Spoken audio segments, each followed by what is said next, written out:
আসসালামু আলাইকুম। আজকে আলোচনা করব বিএনসিসি পরীক্ষার প্রশ্ন 2024 প্রশ্ন প্যাটার্ন প্লাস প্রশ্ন উত্তর ফাইনাল সাজেশন শেষ মুহূর্তে সেরা প্রস্তুতি। ভিডিওটি দেখুন, পরীক্ষা সহজে পাস করুন। ঠিক আছে, অর্থাৎ আপনি যদি একজন বিএনসিসি পরীক্ষার্থী হয়ে থাকেন অবশ্যই সম্পূর্ণ ভিডিওটা একটু ধৈর্য সহকারে দেখবেন। ঠিক আছে, আজকে একটি প্রশ্ন প্যাটার্ন নিয়ে এসেছি যেটা এই পরীক্ষা ইনশাল্লাহ এখান থেকে কমন থাকবে।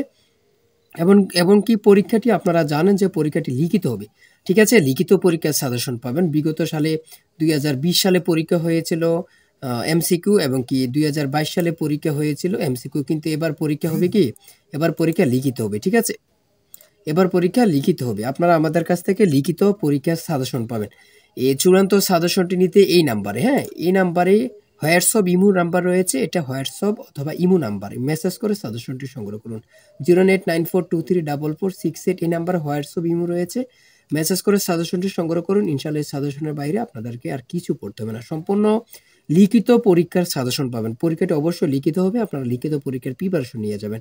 আমি একটি প্রশ্ন প্যাটার্ন সমাধান করে দেখিয়ে দিব ইনশাল্লাহ। সাজেশনটি ইনশাল্লাহ আমাদের সাজেশনটি ফলো করলে এখান থেকে কমন পাবেন। এবং কি যে প্রশ্ন প্যাটার্নটি দেখাবো, এই প্রশ্ন প্যাটার্নটি দেখলে পরীক্ষায় কেমন কেমন প্রশ্ন আসতে পারে, কোন টপিক থেকে প্রশ্ন আসতে পারে, এগুলো আপনাদের সকল কিছু ক্লিয়ার হয়ে যাবে। তাই আমি বলে রাখি, যারা একটু দুর্বল, একটু বোঝেন কম, এত বেশি প্রিপারেশন নেই, তারা আমাদের সাজেশনটা অবশ্যই সংগ্রহ করবেন।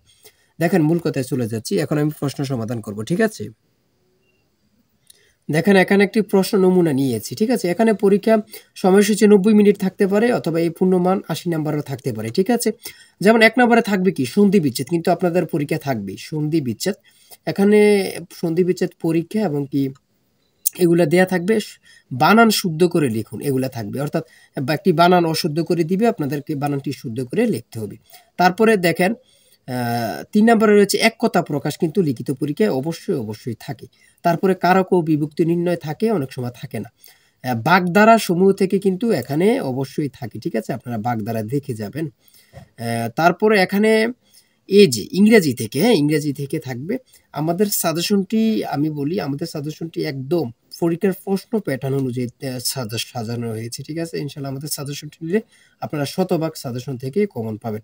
দেখেন এখানে রয়েছে ট্রান্সলেট, এখানে রয়েছে ট্রান্সলেট, কিন্তু আপনার লিখিত পরীক্ষা থাকবেই থাকবে, অবশ্যই থাকবে। ঠিক আছে, ট্রান্সলেট লিখিত পরীক্ষা থাকবে। আমাদের সাজেশনে খুব সুন্দরভাবে এগুলো সকল কিছু দেয়া রয়েছে। দেখেন তারপরে অঙ্ক, হ্যাঁ অঙ্কর মধ্যে 40 কেজি মিশ্রণে পাথর, অঙ্ক থাকবে সেম এমন প্যাটার্নের অঙ্কই থাকবে। আমরা খুব সুন্দরভাবে প্রত্যেকটি প্রশ্নের ব্যাখ্যা ও সমাধান সহ দিয়ে দিয়েছি। সাধারণ জ্ঞান থেকে থাকবে বাংলাদেশ ব্যাংকের গভর্নর কতজন। ঠিক আছে, ঠিক আছে, এগুলা থাকবে। যেমন বিপি এসসি এর পূর্ণরূপ কি, বাংলাদেশে জাতীয় সঙ্গীতের গীতিকারকে রবীন্দ্রনাথ ঠাকুর, এগুলো আপনাদের থাকবে। অর্থাৎ আমি আপনাদেরকে এই প্রশ্ন প্যাটার্নটা দেখানোর একটি উদ্দেশ্য, কোন কোন টপিক থেকে প্রশ্নগুলো থাকবে। ঠিক আছে, আর আপনারা যারা বোঝেন কম অবশ্যই আমাদের সাজেশনটি সংগ্রহ করুন। পরীক্ষার প্রশ্ন প্যাটার্ন অনুযায়ী আমাদের সাজেশনটি তৈরি করা হয়েছে। আর আপনার যে কোনো সমস্যা কমেন্টে মেসেজ করুন। ভালো থাকবেন, সুস্থ থাকবেন, আল্লাহ হাফিজ।